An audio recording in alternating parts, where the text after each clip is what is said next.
Madam President.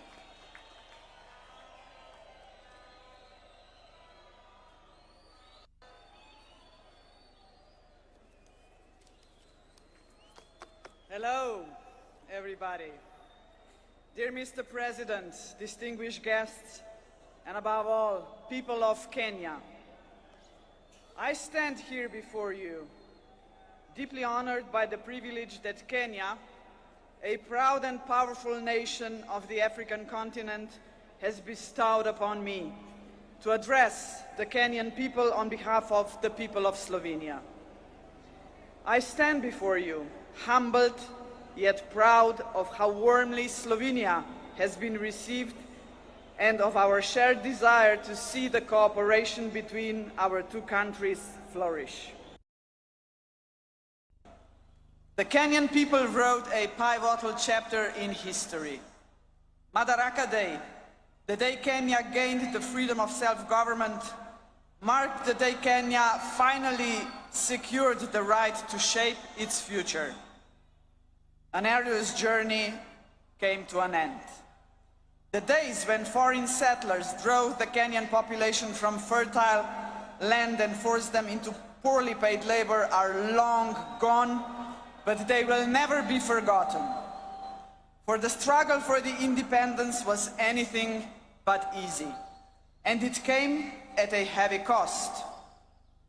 Of course, the Kenyan people know only too well that history is not just about facts. It is also about preserving and developing the fundamental values that ensure the survival of a nation. Values that strengthen its identity and, above all, its unity. Jomo Kenyatta, the man who led Kenya to independence, recognized this. He also knew that Kenya's unity alone would not be enough to secure a bright future of Africa. Africa must also unite.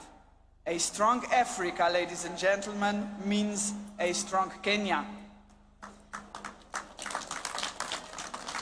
In this context, we must recall another milestone anniversary. The year 1945 not only marked the end of the Second World War. That year, 80 years ago, the Pan-African Federation was created. The founders of the Federation, including Jomo Kenyatta, sent a clear message to the world. 700 million people living under colonial rule and without rights had had enough. They demanded their place under the sun. One by one, the former colonies became sovereign and independent states, but the idea of African unity never faded, least of all in Kenya. What better proof of this vision than the most important project in African history to date, the creation of the African Continental Free Trade Area in 2018. Kenya was among the first countries to ratify the founding treaty. Mr. President, ladies and gentlemen, the lessons of the past shape our vision of the future. In the 1960s, the world experienced a wave of decolonization. Yet in many ways, colonialism, and if I may say so, a condescending attitude towards the newly independent states did not just cease to exist, but there was a way to build self-confidence and assert oneself on the world stage. My generation, ladies and gentlemen, grew up in former Yugoslavia. We still remember the non-aligned movement of the Cold War era, a large and respected group of countries, including Kenya, that defied the interests of the superpowers and former colonial powers. That spirit of non-alignment was vital then, and it remains relevant today. We live in a world where both old and emerging powers are yet again shaping the world before our eyes.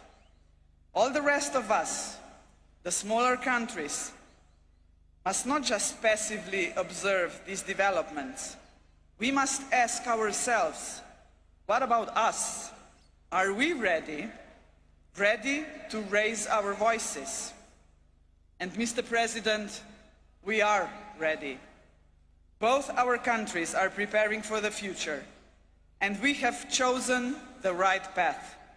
Sustainable economic growth, protection of rich biodiversity, a strong will to keep pace with rapid scientific development, a commitment to multilateralism, to international cooperation and tackling common problems. These are the values that unite us. As you know, Slovenia is currently serving as a non-permanent member of the United Nations Security Council. Our diplomats take their role seriously and responsibly. They speak out whenever injustice is done to people all over the world, whenever innocent lives are lost. Kenya, too, brings a rich, in many ways unparalleled experience in multilateralism.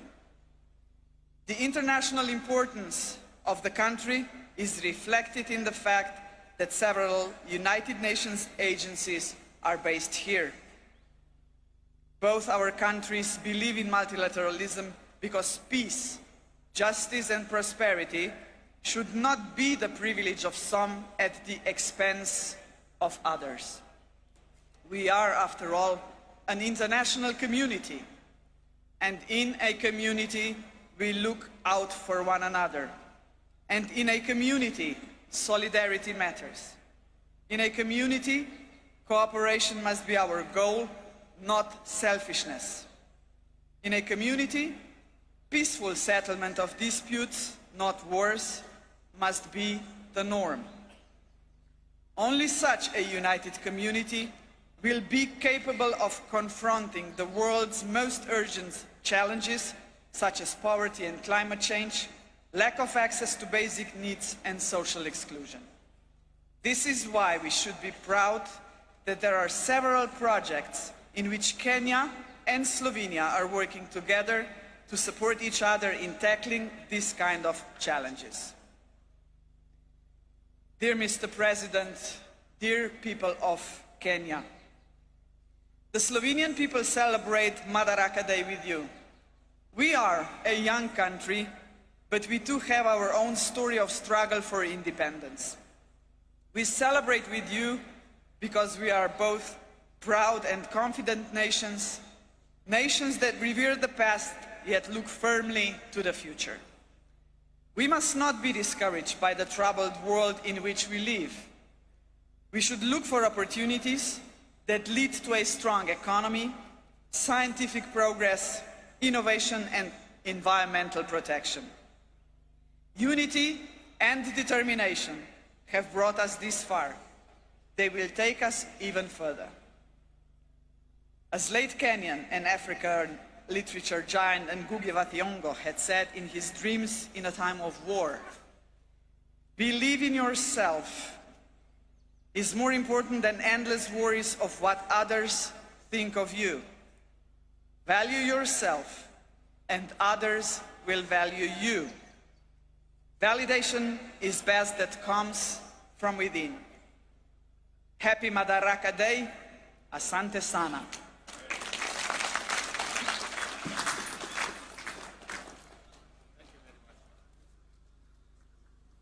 Thank you very much, Madam President.